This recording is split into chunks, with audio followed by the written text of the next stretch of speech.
On today's Police Nuggets, I have with me my beautiful, gorgeous, smart dance star.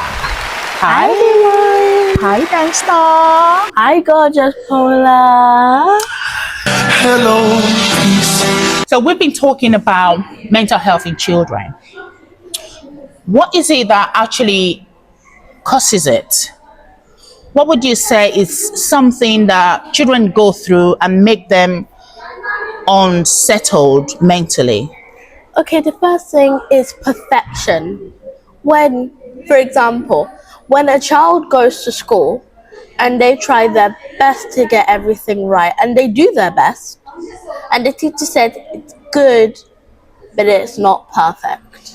That really puts something in us that will never be good enough for them and that will be a failure to our parents. And then it just breaks our whole entire mindset. Okay, but no one is perfect. And we're not expecting you children to be perfect. But if you get something wrong, what is wrong in letting you know that you've done something wrong? First off, let's just say, children are stubborn. That's the one thing I have to say to you. Children are stubborn and we don't like to listen to what people say. Are you guys actually stubborn on purpose? Do you just... Okay. Hello. What is the best way to let you know as a child that you have actually not done something properly?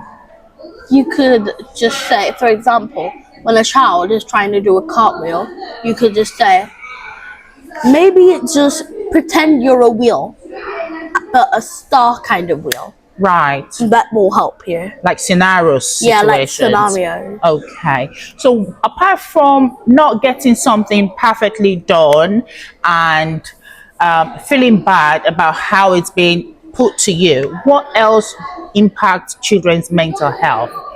We go through a lot of stress at school and we have lots of deadlines that we need to finish, only like 30 minutes or an hour to finish all of our work. Okay. It's quite hard sometimes. It's quite daunting, yeah? Yeah. So when you're giving maybe like class work to do and you're giving time to do it. Yeah. Right. So that can impact your mental health. What else do you think children go through that affects them mentally? There's bullying.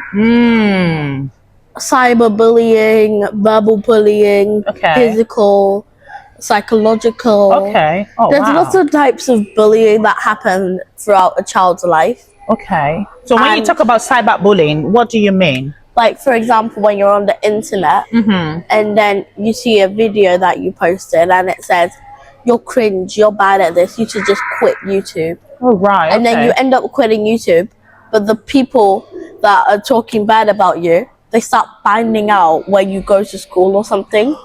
Oh, that's dangerous. And then they go to your school just to go and bully you. Oh, wow. That is so scary. So it's always important not to be too present on the internet. So what is the best way to avoid cyberbullying as a child? If you're a child, then you shouldn't have an account on social media. I agree. You shouldn't have an account on any type of social media platform. Agree. Fun fact, in Australia, you have to be at least 16 to have an account on social media. And I think they should apply that rule everywhere around the world. I agree with you, my darling. I so agree with you because a child has no business having an account on Facebook, Instagram, Snapchat, TikTok, and any kind of internet platform or social media platform at all, because the cyberbullying can be really, really hard on children. It can be hard on adults. How much more children? Okay, so we've talked about cyberbullying. What other ways can children be impacted negatively on their mental health? There's peer pressure. Peer pressure? Yeah. Okay. For example, when they're forcing you to do something you don't want to do. Okay. And where they're like saying, if you don't do it, then you're not going to be my friend anymore. Oh. So what else can actually impact a child's mental health negatively? There's labels where somebody could call somebody fat, somebody could call somebody skinny, somebody could just say that they look weird, they look ugly. All right. calling labels. Okay. And I think that that is a horrible thing to do. It is. When a child is being labeled, for example, if someone says someone is too fat or a child is too thin, we hear about a lot of children who become anorexic because they're being told that they're fat, so they don't want to eat because they don't want to gain weight. That is just horrible. It is. Oh. So when a child is going through things like that, what can they do? Well, if they're being bullied, if they're being called labels, I suggest you either 1, ignore them, 2, tell somebody, or 3, don't let them get in the way of what you want to do or what you want to say. Hey, I don't think you can ignore it, because even as an adult, if I'm being labeled for something, I can't ignore it. I'm going to be affected mentally. So for a child, you can't really ignore being labeled for anything, right? So it's really, really bullying, and it's horrible. The best bet is to tell a grown-up. Tell someone you trust, your parents, your teachers, a grown-up that you trust, and you get help. Hello, peace. So guys, we have heard firsthand from a Gen Alpha kid on the behaviors or the words that we speak or the things that we practically do that can impact children mentally, that can impact them negatively. So what I have taken out from all of this, the nugget I have personally grabbed from this conversation is the fact that children have feelings as well.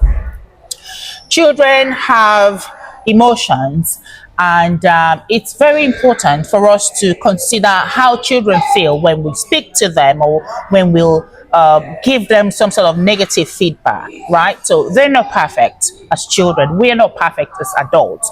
So if you have children, you have nephews and nieces, if you have cousins, if you have younger children, I want you to know that they have feelings too. If they've done something wrong, think about the impact of how you deliver the message to them, how you address what they have done. They could be very naughty, like Dami said.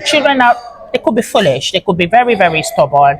They want to do what they want to do, even if it's not the right thing. But it's our responsibility as the grown-up ones to understand how to put the information across to them.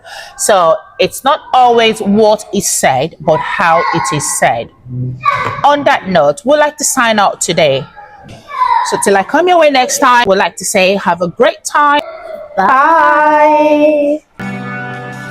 Hello, peace. Hello, joy. Hello, love. It's gorgeous, Bola.